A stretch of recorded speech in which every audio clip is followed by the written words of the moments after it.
Contoh, ya, mari kita renungkan. Guru kita dulu di SD mengatakan, kalau kita mau makan, baca bismillah, memulai bismillah. Apa saja yang akan kita mulai, pakai bismillah. Makan bismillah, minum bismillah. Kalau sudah selesai, kata guru kita, katakan alhamdulillah. Tetapi bagi orang yang menemukan suatu ilmu, ada dia punya ilmu, dia bisa mendapatkan lebih daripada orang yang memulai dengan bismillah, mengakhiri dengan alhamdulillah. Masih bisa dia dapat nilai lebih dari itu. Karena yang tadi hanya dia bismillah kalau memulai. Dia mengucapkan alhamdulillah kalau sudah selesai. Jadi kalau 5 menit dia makan, ya, dari pertama dia makan, lalu 5 kemudian selesai dia minum, antaranya ini kosong nih.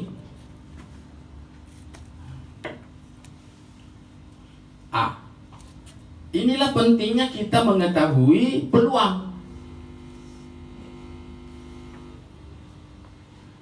Karena Allah Subhanahu wa ta'ala mengatakan, innallaha la yardha 'anil 'abdi idza akala aklatan fayahmaduhu 'alaiha.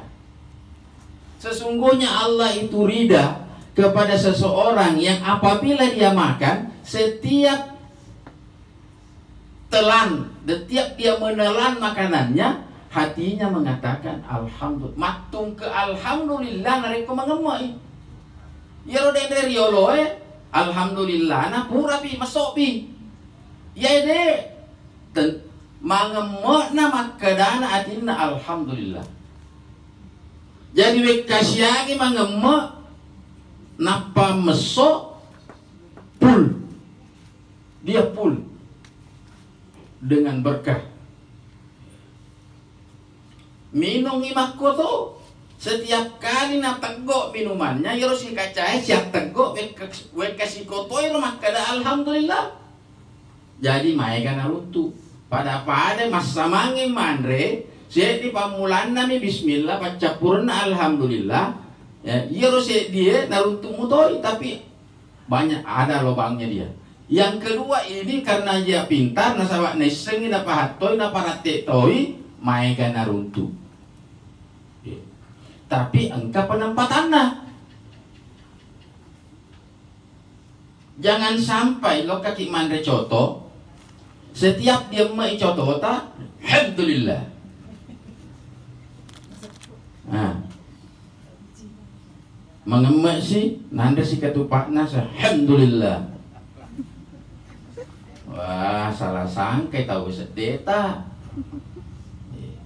Jadi engkatoro den resi kiri, deto nama aga dia paling kalingang, engkatoro den rekondisi dia paling kalingangi, wah diki nasalah kapangi tahu we, jadi lebih banyak, lebih bagus, tidak usah diperdengarkan.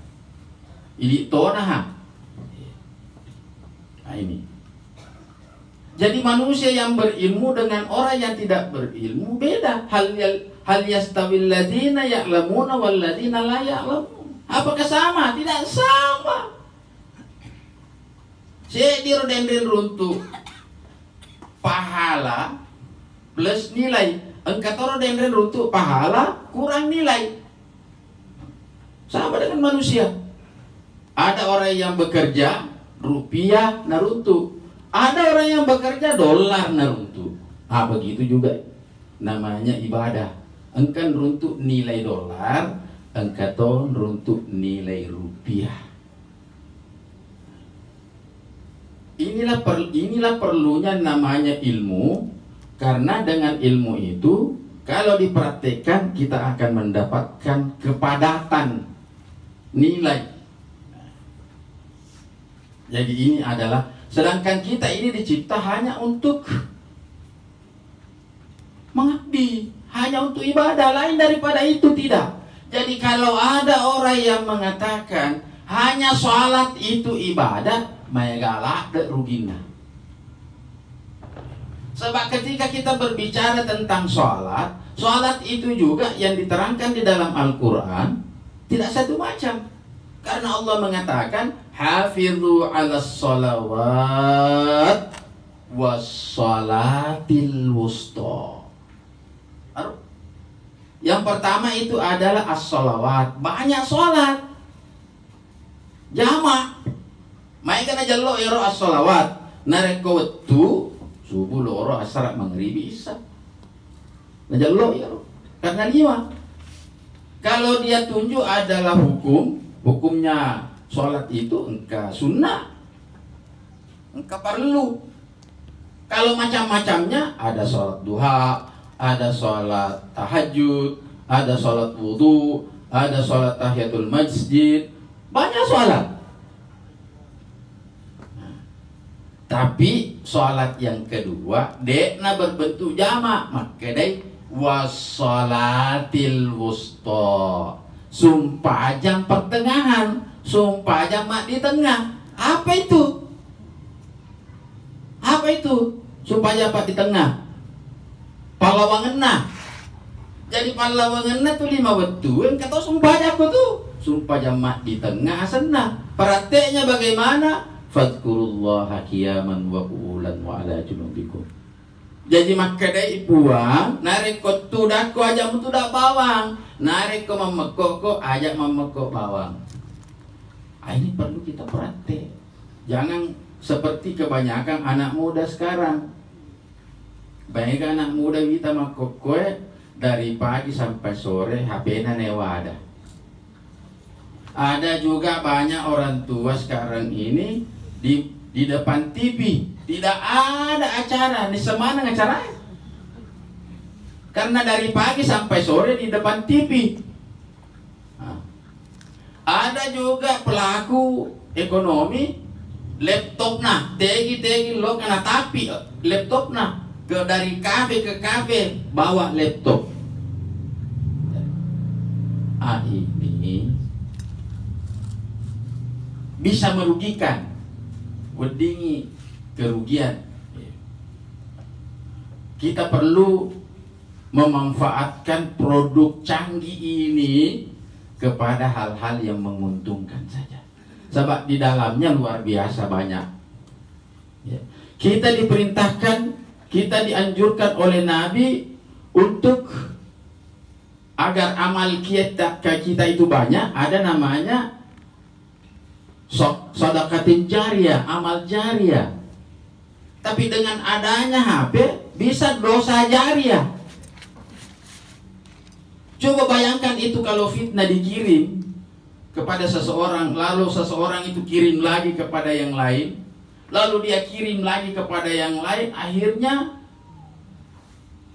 menyebar itu fitnah. Itu adalah dosa jariyah. Tapi kalau kebaikan bisa di-share itu kebaikan macam ini, ada yang rekam, ada yang share nanti ke YouTube, jadi orang yang ada di sini mendengar dan kemungkinannya juga nanti ceramah ini akan didengar lagi di tempat yang lain. Artinya positif. Jadi kalau kita menggunakan ini produk kepada yang baik, alhamdulillah baik. Tapi kalau kita gunakan kepada hal-hal yang tidak baik, abalak marah aja nek bukan nih. Sabab nolle mate nih, macam nek mobil pura dikirim. Jadi ada juga dosa multi level. Ini bahaya. Jadi ada amal multi level, ada dosa multi level. Orang yang mendapatkan nanti siksaan di akhirat, ada banyak orang sudah meninggal dunia, berkembang biak itu dosa-dosa yang pernah dia bikin di dunia. Jadi di dunia ini kita diuji dan diberi kesempatan. Jadi kita ini berjalan, kita ini diuji, Kita ini diberi waktu. Mudah-mudahan kita bisa lulus di dalam ujian. Kita bisa tidak salah arah di dalam berjalan. Itu yang kita harapkan. Kemudian amanah itu eksis. Eksis. Artinya apa? Kita karena memahami namanya ibadah, bukan hanya sholat itu adalah ibadah, tapi kita menjual di pasar juga ibadah. Karena kita mencari nafkah. Ibu-ibu di rumah memasak, mencuci, dan sebagainya, itu juga ibadah. Apalagi kalau disertai dengan zikir-zikir. Tanpa zikir pun juga, kalau dilaksanakan itu perbuatan, ya, pekerjaan kita laksanakan dengan ikhlas, itu sudah ibadah. Tapi ada plusnya kalau kita ibadah tanpa dikasih juga zikir-zikir. Jadi kita diberi waktu. Saya 67 tahun. Yang katanya bonusku 4 tahun. Tapi mamula tuh ini mabat diutuh na komen rea denengeng kaset di korota cala. Jadi saya biasa pakai tongkat di rumah. 67 tahun. Jadi ada sedikit yang saya mau gambarkan, ya. Situasi dalam kubur. Kubur itu selalu kita panggil. Ya rokok buru mangoli tu, asoso mangoli, dek ni gagaming kalingan. Maka dia rokok buru ayuhan nas, wahai manusia. Ana baitut turab. Iya nasak maye bola tanah kak. Bola tanah ko maye. Tiwi memang no tapere. Pana kode mo tiwi tapere, ode gaga tuh tanah monroy. Bola tanah. Tapi jangan dibayangkan bahwa tikar ini jangan. Tanya tapere mapakor naseng. Iya matu iya sumpah jatah matu tutu iro. Sinina apa yang yang digambarkan oleh kubur itu di dalam sholatlah jawabannya. Pak makanai ada baitut turab, aku adalah rumah tanah, siapkan tikar. Ana baitul wahdah, aku ini adalah rumah tunggal, bola tungke. Jadi gambaran kuburan di sini bola tungke tidak seperti yang kita lihat kalau kita pergi mengantar orang dikebumikan. Pak Koro kubur nayanu si depe kubur nayanu. Hakikat dari kubur yang sebenarnya bola tungke. Tak ada kiri kanan bola, pokoknya bola tungke. Dek kage sil bawah, dek kage si depe. Itulah kubur. Ana baitul wahda, iya namanya senge bola tungke. Bawalah teman. Jadi perbanyaklah teman. Teman kita adalah amalia kita. Teman kita adalah rasa gembira. Karena Nabi mengatakan, kalau ada orang yang berbuat sesuatu terhadap saudaranya, lalu saudaranya itu gembira, senang atas perlakuan dan perbuatan itu, agak ngare ada madecega Pak Bereka atau apa namanya, yang pasti ada sesuatu yang kita berikan kepada saudara kita membuat saudara kita itu senang dan gembira. Nabi mengatakan orang yang melakukan hal ini dari rasa gembira yang dialami oleh saudaranya, Allah menciptakan malaikat yang nanti kalau di alam kubur dia datang menemaninya dan memberi berita gembira. Sampai orang ini bertanya, siapa kamu? Dia bilang, akulah malaikat yang tercipta dari amalmu ketika itu, ya, membuat si fulan temanmu itu bergembira. Akulah ini malaikat yang diciptakan dari amalmu itu. Aku sekarang memberitahu kamu bahwa nanti surga akan menjadi tempat tinggalmu. Berita gembira. Ini hadis tidak ada sebenarnya. Sebaliknya diceritakan, tidak ada. Kalau ada orang yang membuat orang kere-kere, ya. Kalau ada orang memberikan sesuatu yang menjengkelkan, tidak ada. Cuma saya khawatir kalau ada orang yang membuat sesaudaranya anu mapaka cai-cai, anu mapaka baci-baci misalnya napa wangi, khawatir kan kata matuk malaikat, khawatir, mudah-mudahan tidak ada. Tapang kato siro den matuk malaikat na pancaji Allah Ta'ala majak tapana mapaka baci-baci membawa berita jelek, kamu nanti akan dibakar di dalam neraka. Ini bahaya. Tapi dek to magaga bitar, ya to ya biro bawa na pau. Nah, kamu apakah renui sila suremu engkau matuk malaikat na pancari pong Allah Ta'ala silau ngakori dalam kubur menunggu hari kebangkitan. Jadi semakin banyak kebaikan, semakin banyak malaikat yang tercipta dari perlakuan kita, dari akhlak kita kepada sesama, insya Allah akan ramai nanti di kuburan kita yang menemani kita yang terdiri dari malaikat yang memberi berita gembira. Itu gambaran kubur. Satu lagi, kubur mengatakan ana baitus su'al. Aku ini adalah rumah tempat di mana kita ditanya. Bawa jawaban.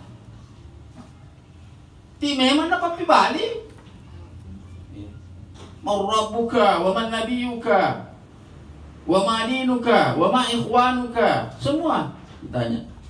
Jadi orang itu alhamdulillah karena sholatnya bagus, semua pertanyaan dijawab dengan baik. Dijawab. Orang yang sudah ditanya dan semua jawabannya sudah bagus, malaikat mengatakan tidurlah. Matiin roni tahu ya. Jadi kalau orang sudah disuruh tidur, entah berapa miliar tahun lagi dunia ini kiamat, tidak ada urusan. Matiin roi. Dan sedingin agar ashabul kahfi 309 tahun hidup tidur di dalam gua, dan sedingin asing sesum atau setengah somi. Begitu juga nanti kalau orang sudah ditanya disuruh tidur, kalau dia bisa jawab pertanyaan. Tapi karena ada banyak juga orang yang tidak bisa menjawab pertanyaan, tidak disuruh tidur. Makdo jadi kan kesekiamat. Bayangkan kalau makdo jadi di miliar tahun, Pak Deto pakai gamis sengian. Kapan dunia kiamat ini? Dek nana disuruh. Tentu ada sabakna, makin ada disuruh. Matin roh. Antara lain dek nama kasih sumpah jannah. Dek nama kasih. Yang kedua, penyebabnya orang tidak disuruh tidur karena ada utang sangkut paut belum terbayar. Itulah sebabnya menjadi hukum di dalam Islam, kalau ada orang meninggal dunia, maka utangnya itu diwarisi oleh ahli warisnya. Itulah pula sebabnya seorang yang ngerti hal ini takut kalau tidak disuruh tidur nanti. Katuin kuyanu na? Seti rupiah, seti ringgit atau ada sekian. Lalu tanggung jawabmu tuh. Itulah pula sebabnya kalau ada orang meninggal dunia sudah dimakamkan, biasanya ada satu orang dari keluarga berdiri. Pertama, minta maaf kalau ada kesalahan. Kalau ada utang piutang yang belum dia bayar, kalau tidak ikhlaskan, sampaikan kepada keluarga. Karena utang itu diwarisi dan bisa menjadi penyebab tidak disuruh tidur. Ada kisah, ada seorang sahabat Rasulullah meninggal miskin.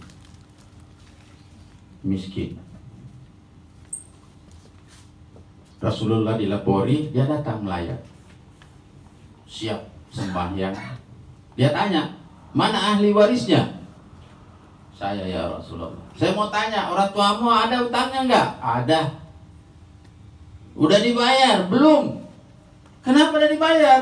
Kami miskin ya Rasulullah, enggak mampu membayar. Rasulullah tidak mau ambil resiko, pulang dia. Lisui. Lihat aja haji. Dan haji mondor lisui.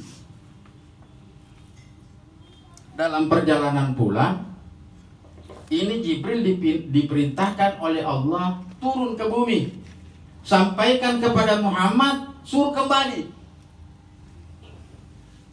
Karena orang ini istimewa, luar biasa.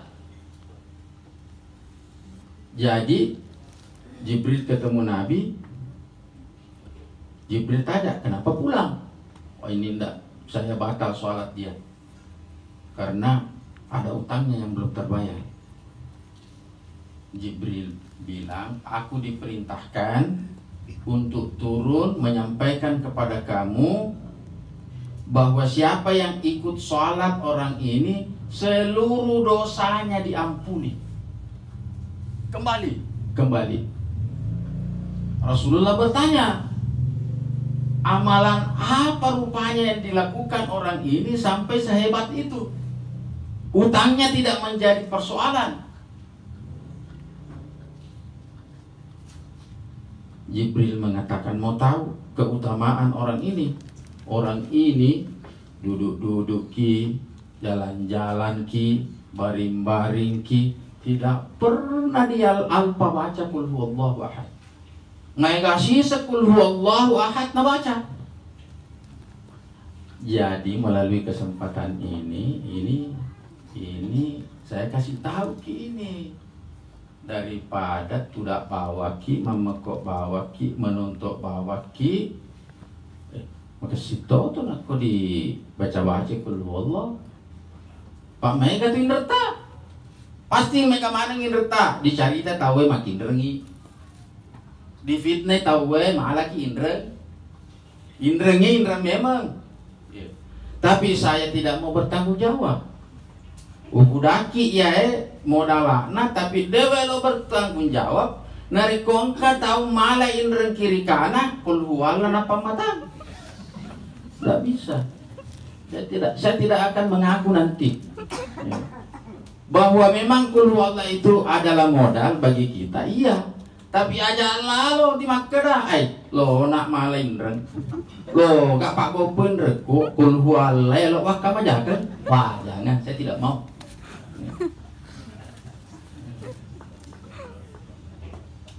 Nah, jadi baca kulhuallah.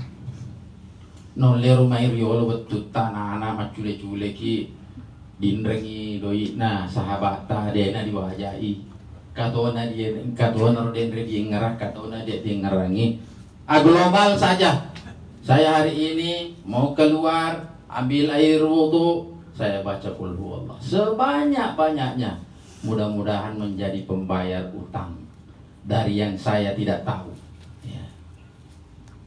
Sebayar utangnya, dek disuruh ki matindro tuh nak korek na lunas matu. Lunas pinapa ki disuruh matindro. Abala marah aja. Bertahun-tahun kita tidak tidur. Abala marah aja.